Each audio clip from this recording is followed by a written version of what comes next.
วัสดีค่ะชวนทำขนมนมเนยง่ายๆกับ Easy Food by ชยาค่ะคลิปนี้จะมาชวนทำคุกกี้อัลมอนด์ลูกเกดค่ะคุกกี้อัลมอนด์สูตรนี้เป็นคุกกี้กรอบใส่ลูกเกดหมักเหล้าลำอัลมอนด์สติ๊กอัลมอนด์สไลด์และมะพร้าวอบแห้งค่ะสูตรคุกกี้ง่ายๆอร่อยถูกปากมากค่ะอัตราส่วนและปริมาณส่วนผสมกดดูได้ตามที่ลูกศรชี้เลยนะคะก่อนจะไปดูวิธีทำอย่าลืมกดติดตามกด Subscribe เพื่อเป็นกำลังใจให้กันด้วยค่ะ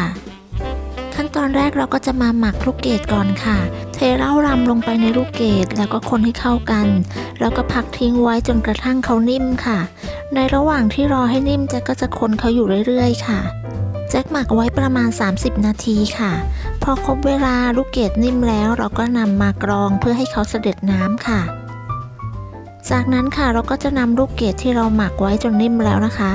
มาหั่นให้พอหยาบค่ะถ้าเพื่อนๆไม่มีเหล้ารำหรือไม่อยากใช้เหล้ารำก็สามารถแช่ด้วยน้ำเปล่าได้นะคะ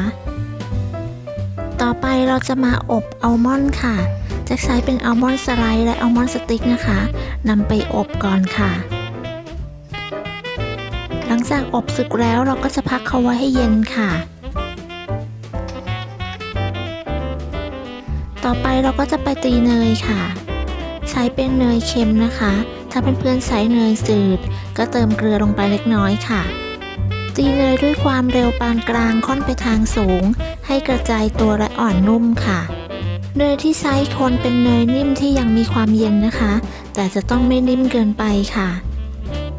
จากนั้นก็ให้เราปาดเนยให้ทั่วค่ะใส่น้ำตาลไอซิ่งลงไปตามด้วยน้ำตาลทรายแดงค่ะจากนั้นตีส่วนผสมของเนยและน้ำตาลให้เข้ากันค่ะตีส่วนผสมของเนยและน้ำตาลให้ขึ้นฟูเล็กน้อยนะคะจากนั้นปาดส่วนผสมค่ะต่อไปให้เราใส่ไข่ค่ะจะใช้เป็นไข่ไก่เบอร์2นะคะจำนวน1ฟองตามด้วยกลิ่นวานิลลา1ช้อนชาค่ะเปิดสปีดความเร็วปานกลางตีส่วนผสมของไข่และกลิ่นวานิลลาให้เข้ากันกับเนยค่ะใช้เวลาไม่นานนะคะตีแค่ให้เข้ากันก็พอค่ะจากนั้นก็ปาดส่วนผสมค่ะต่อไปเราก็จะใส่แป้งค่ะร่อนแป้งสาลีอเนกประสงค์และผงฟูลงไปในส่วนผสมค่ะ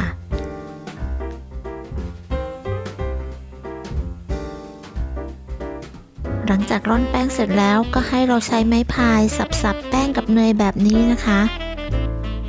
สับพอให้เข้ากันค่ะจากนั้นเราก็จะใส่อัลมอนด์ป่นและมะพร้าวอบแห้งค่ะจากนั้นก็คนส่วนผสมให้เข้ากันค่ะผสมส่วนผสมจนเข้ากันดีต่อไปเราก็จะใส่ลูกเกดที่เราสับไว้ค่ะใส่ลูกเกดลงไปค่ะตามด้วยอัลมอนด์สไลด์และอัลมอนด์สติ๊กที่เราอบไว้แล้วก็พักไว้จนเย็นแล้วค่ะจากนั้นก็คนส่วนผสมให้เข้ากันค่ะคนจนเข้ากันดีแค่นี้ก็เสร็จแล้วนะคะต่อไปเราก็จะนำไปอบเลยค่ะจะใช้เป็นสกู๊ปไอติมนะคะตักลงไปวางบนถาดที่เราปูกระดาษรองอบไว้นะคะ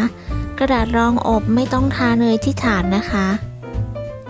ถ้าใส่ถาดอบครั้งเดียวไม่พอเราสามารถพักแป้งไว้ได้นะคะพอรอบแรกสุกเสร็จออกมาเราก็นำชุดที่2เข้าอบต่อได้เลยค่ะอบด้วยอุณหภูมิ170องศานะคะจะใช้เวลาอยู่16นาทีค่ะใช้เป็นไฟบนล่างนะคะจะเปิดพัดลมหรือไม่เปิดก็ได้ค่ะ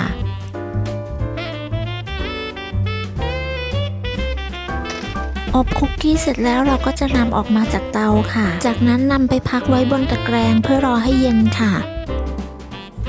หลังจากพักไว้จนเย็นแล้วนะคะเราก็จะนำเข้าอบต่อรอบที่2ค่ะโดยใช้ไฟและอุณหภูมิเท่าเดิมนะคะแต่จะอบแค่10นาทีค่ะอบรอบที่2เพื่อให้คุกกี้กรอบนานยิ่งขึ้นค่ะพอรอบที่2สุกเสร็จออกมาเราก็จะพักไว้ให้เกือบเย็นนะคะวิธีการเก็บรักษาคุกกี้ให้กรอบนานนะคะให้เราเก็บใส่ถุงหรือกล่องในขณะที่คุกกี้เกือบเย็นนะคะก็จะทำให้คุกกี้ของเรากรอบนานยิ่งขึ้นค่ะ คุกกี้อัลมอนด์สูตรนี้รสชาติหวานน้อยมีความกรุบกรอบนะคะเวลาที่กัดไปเจอลูกเกดก็จะมีความหนึบอร่อยมากๆเลยค่ะขอบคุณสำหรับการติดตามรับชมคลิปนี้นะคะถ้าเพื่อนๆชอบก็ลองทำดูนะคะจะทำทานเองหรือว่าจะทำเป็นของขวัญของฝากช่วงปีใหม่รับรองว่าไม่ผิดหวังแน่นอนค่ะคลิปหน้าอยากให้ทำอะไรคอมเมนต์บอกกันได้นะคะสำหรับคลิปนี้จะต้องลาไปก่อนสวัสดีค่ะ